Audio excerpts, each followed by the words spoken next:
بسم اللہ الرحمن الرحیم۔ السلام علیکم ورحمۃ اللہ وبرکاتہ۔ شعبان کے روزے، شعبان کے مہینے کے روزے۔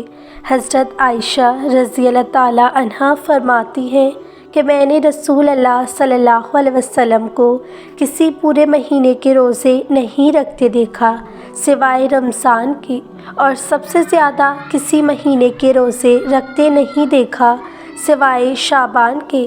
مطلب یہ کہ جتنی زیادہ نفل روزے رسول اللہ صلی اللہ علیہ وسلم شعبان میں رکھتے تھے اور کسی مہینے میں نہیں رکھتے تھے، اس لیے ہمیں زیادہ سے زیادہ اس مہینے میں روزے رکھنے چاہیے، بس آخری ہفتہ نہیں رکھنا چاہیے۔ روزے کیوں رکھیں؟ اسامہ بن زید رضی اللہ تعالیٰ عنہ نے فرمایا، یا رسول اللہ، میں نے آپ کو کسی مہینے میں اتنے زیادہ روزے رکھتے نہیں دیکھا جتنے شعبان میں۔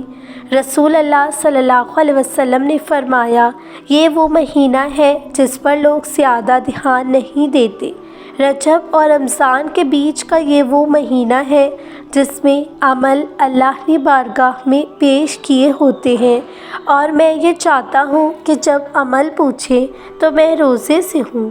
اس لیے پورے مہینے میں عبادت بھی خوب کرو اور روزے بھی رکھو، کیونکہ کوئی دن مخصوص نہیں عمل پیش ہونے کا۔ حدیث میں آقا کا مہینہ، رسول اکرم نور مجسم، شاہ بنی آدم، نبی مخشم، شافی الامم صلی اللہ علیہ وسلم کا شعبان المعظم کے بارے میں فرمان مکرم ہے، شعبان میرا مہینہ ہے اور رمضان اللہ کا مہینہ ہے۔ شعبان کے 5 حرف کی بہاریں۔ سبحان اللہ عز و جل، ماہ شعبان المعظم کی عظمتوں پر قربان۔ اس کی فضیلت کے لیے اتنا ہی کافی ہے کہ ہمارے میٹھے آقا نبی پاک صلی اللہ علیہ وسلم نے اسے میرا مہینہ فرمایا۔ سیدنا غوث اعظم عبد القادر جیلانی لفظ شعبان کے 5 حرف شین عین بے الف نون کے متعلق نقل فرماتے ہیں۔ شین سے مراد شرف یعنی بزرگی، عین سے مراد علو یعنی بلندی، بے سے مراد بر یعنی احسان و بھلائی، الف سے مراد الفت اور نون سے مراد نور ہے۔ یہ تمام چیزیں اللہ تعالیٰ اپنے بندے کو اس مہینے میں عطا کرتا ہے۔ یہ وہ مہینہ ہے جس سے نیکیوں کے دروازے کھل دیے جاتے ہیں، برکتوں کا نزول ہوتا ہے، خطائیں مٹائی جاتی ہیں اور گناہوں کا کفارہ ادا کیا جاتا ہے، اور نبی پاک صلی اللہ علیہ وسلم پر درود شریف کثرت کی جاتی ہے، اور یہ نبی پاک صلی اللہ علیہ وسلم کا مہینہ کہلاتا ہے۔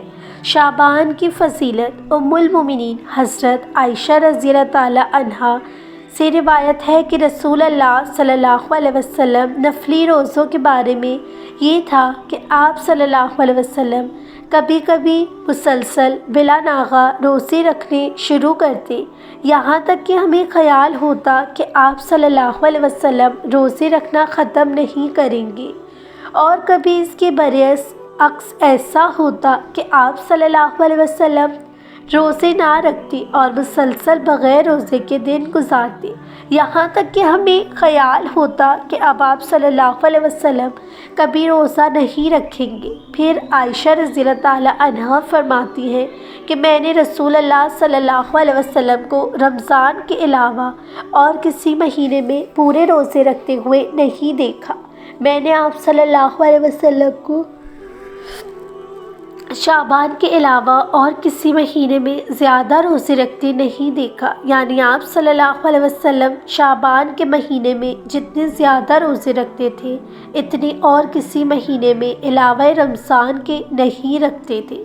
فائدہ۔ حدیث کے ابتدائی جملوں کا مطلب یہ ہے کہ رسول اللہ صلی اللہ علیہ وسلم ہمیشہ نفل روزے نہیں رکھتے تھے، بلکہ اس سلسلے میں آپ صلی اللہ علیہ وسلم کا معمول مبارک یہ تھا کہ کبھی تو مسلسل کافی عرصے تک روزے رکھتے تھے، یہاں تک کہ آپ صلی اللہ علیہ وسلم کے روزوں کی اس کثرت اور تسلسل کو دیکھ کر لوگ گمان کرنے لگتے کہ اب روزے کا یہ سلسلہ شاید آپ صلی اللہ علیہ وسلم کبھی ختم نہ کریں، اور کبھی ایسا ہوتا کہ آپ صلی اللہ علیہ وسلم مسلسل کافی عرصے تک روزے رکھتے ہی نہیں تھے، یہاں تک کہ لوگ سوچتے کہ شاید اب آپ صلی اللہ علیہ وسلم کبھی نفل روزے رکھیں گے ہی نہیں، یعنی نفلی روزوں کے متعلق آپ صلی اللہ علیہ وسلم کا کوئی لگا بندہ دستور موصول معمول نہیں تھا، بلکہ مقصد یہ تھا کہ امت کے لیے آپ صلی اللہ علیہ وسلم کی پیروی کی شکل میں مشکل اور تنگی نہ ہو، بلکہ وسعت کا راستہ کھلا رہے۔ اور حدیث کے آخری جملوں کا مطلب یہ ہے کہ آپ صلی اللہ علیہ وسلم پورے اہتمام سے پورے مہینے کے روزے صرف رمضان کے رکھتے تھے جو اللہ تبارک و تعالیٰ نے فرض کیے ہیں، البتہ آپ صلی اللہ علیہ وسلم شعبان میں دوسرے مہینوں کی نسبت زیادہ روزے رکھتے تھے۔ شعبان کے روزوں کا اہتمام کرنے سے رمضان کا قرب اور اس کی خاص انوار و برکات سے مزید مناسبت پیدا ہوتی ہے۔ شعبان کے ان روزوں کو رمضان کے روزوں سے وہی نسبت حاصل ہوگی جو فرض نمازوں سے پہلے پڑھی جانے والی سنتوں اور نفلوں کو ہوتی ہے۔ اللہ تعالی ہم سب کو سرور دو عالم صلی اللہ علیہ وسلم کی سنتوں پر عمل کرنے کی توفیق عطا فرمائے۔ ماہ شعبان کی 15ویں شب کی فضیلت، ارشاد فرمایا رسول اللہ صلی اللہ علیہ وسلم نے کہ اے عائشہ، تم جانتی ہو اس رات کو کیا ہوتا ہے؟ عرض کیا یا رسول اللہ بتائیے اس میں کیا ہوتا ہے؟ آپ صلی اللہ علیہ وسلم نے فرمایا اس رات میں یہ ہوتا ہے کہ حضرت آدم علیہ السلام کی اولاد میں سے جو شخص اس سال پیدا ہوگا اور جو اس سال مرے گا، اس کا مرنا اور پیدا ہونا لکھا جاتا ہے، اور جو فرشتے ان کاموں پر مقرر رہیں ان کو اطلاع دی جاتی ہے، اور جتنا جتنا رزق مخلوق کو اس برس میں ملے گا سب لکھا جاتا ہے۔ اور اس 15ویں رات اللہ تعالیٰ سورج ڈوبتے اس دنیا کے آسمان پر تشریف لاتے ہیں اور ارشاد فرماتے ہیں کہ کوئی بندہ ایسا ہے جو ہم سے بخشش مانگے تو ہم اس کو بخش دیں، کوئی رزق مانگے تو ہم اس کو رزق دیں، کوئی مصیبت کا مارا دعا کرے تو اس کی مصیبت دور کریں۔ اسی طرح صبح ہونے تک ارشاد فرماتے ہیں بس بندوں کو چاہیے کہ اس رات میں خوب عبادتیں کریں اور اپنے گناہوں کی معافی مانگیں، اور 15ویں تاریخ کو روزہ رکھیں، اور اللہ تعالیٰ اس رات میں اپنی مہربانی سے بے شمار بندوں کو بخشتا ہے، مگر کافر، مشرک، کینہ رکھنے والے اور قاتل کو نہیں بخشتا۔ شب 15 شعبان کے اعمال، 15ویں شعبان کی رات کی فضیلت، روزی تقسیم ہونے کی رات، زندگی کی میعاد مقرر ہونے کی رات، حج پر جانے والوں کے نام لکھے جانے کی رات، قبیلہ بنی قلب کے بکریوں کے بالوں سے زیادہ تعداد میں گناہگار افراد بخشے جانے کی رات، ملائکہ کی زمین پر نازل ہونے کی رات، یہ بڑی بابرکت رات ہے۔ امام جعفر صادق فرماتے ہیں کہ امام محمد باقر سے نیمہ شعبان کی رات کے بارے میں پوچھا گیا تو آپ علیہ السلام نے فرمایا یہ رات شب قدر کے علاوہ تمام راتوں سے افضل ہے، پس اس رات تقرب الہی حاصل کرنے کی کوشش کرنی چاہیے۔ اس رات خدائے تعالیٰ اپنے بندوں پر فضل و کرم فرماتا ہے، ان کے گناہ معاف کرتا ہے۔ حق تعالیٰ نے اپنی مقدس ذات کی قسم کھائی ہے کہ اس رات وہ کسی سائل کو خالی نہیں لوٹائے گا سوائے اس کے جو معصیت اور نافرمانی سے متعلق سوال کرے۔ خدا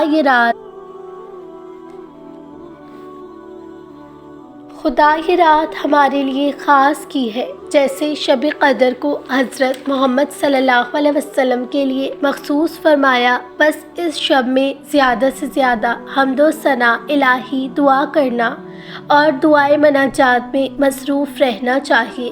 اس رات شب بیداری کی فضیلت، نماز اور دعا استغفار کے لیے شب بیداری کی جائے۔ امام زین العابدین کا فرمان ہے کہ جو شخص اس رات بیدار رہے تو اس کے دل کو اس دن موت نہیں آئے گی جس دن لوگوں کے قلوب مردہ ہو جائیں گے۔ اس رات کی نماز 4 رکعت نماز، جس کی ہر رکعت میں سورہ الحمد کے بعد 100 مرتبہ سورہ توحید پڑھی جائے، اور نماز مکمل ہونے کے بعد یہ ایک دعا پڑھی جائے: اللہم انی الیک فقیر الی یقون ناقون قائلون تک پڑھے۔ صفحہ نمبر 337۔ اس رات کا سب سے بہترین عمل امام حسین رضی اللہ تعالی عنہ کی زیارت ہے، جس سے گناہ معاف ہوتے ہیں۔ جو شخص یہ چاہتا ہے کہ 1,24,000 پیغمبر اس کے لیے مصافحہ کرے تو وہ کبھی بھی اس رات یہ زیارت ترک نہ کرے۔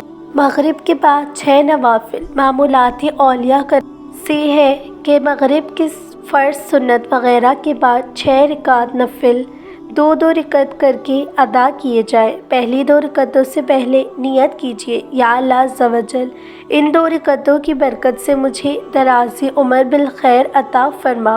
دوسری 2 رکعتوں میں یہ نیت فرمائیے: یا اللہ عز و جل، ان 2 رکعتوں کی برکت سے بلاؤں سے میری حفاظت فرما۔ تیسری 2 رکعتوں کے لیے یہ نیت کیجیے: یا اللہ عز و جل، ان 2 رکعتوں کی برکت سے مجھے اپنے سوا کسی کا محتاج نہ کر۔ ان 6 رکعتوں میں سورہ فاتحہ کے بعد جو چاہیں وہ سورہ پڑھ سکتے ہیں۔ بہتر یہ ہے کہ ہر رکعت میں سورہ فاتحہ کے بعد 3 بار سورہ اخلاص پڑھ لیجیے۔ ہر 2 رکعت کے بعد 21 مرتبہ سورہ فاتحہ 21 بار سورہ قل ھو اللہ احد پوری سورہ، 1 بار سورہ یاسین شریف پڑھیے، بلکہ ہو سکے تو دونوں ہی پڑھ لیجیے۔ یہ بھی ہو سکتا ہے کہ کوئی ایک اسلامی بھائی یا بہن بلند آواز سے سورہ یاسین شریف پڑھیں اور دوسرے خاموشی سے خوب کان لگا کر سنیں۔ اس میں یہ خیال رہے کہ دوسرا اس دوران زبان سے یاسین شریف بالکل نہ پڑھے، بلکہ کچھ بھی نہ پڑھے، اور یہ مسئلہ خوب یاد رکھیں کہ جب قرآن کریم بلند آواز سے پڑھا جائے تو جو لوگ سننے کے لیے حاضر ہیں ان پر فرض العین ہے کہ چپ چاپ خوب کان لگا کر سنیں۔ انشاءاللہ عز و جل رات شروع ہوتے ہی ثواب کا انبار لگ جائے گا۔ ہر بار یاسین شریف کے بعد دعائے نصف شعبان بھی پڑھیں۔ ناظرین، امید کرتی ہوں آپ کو آج کی ویڈیو اچھی لگی ہوگی۔ اگر اچھی لگی ہے تو اس ویڈیو کو لائک کیجیے، میرے چینل کو سبسکرائب کیجیے، برابر میں دیے گئے بیل بٹن کو بھی پریس کر دیجیے۔ جزاک اللہ خیرن۔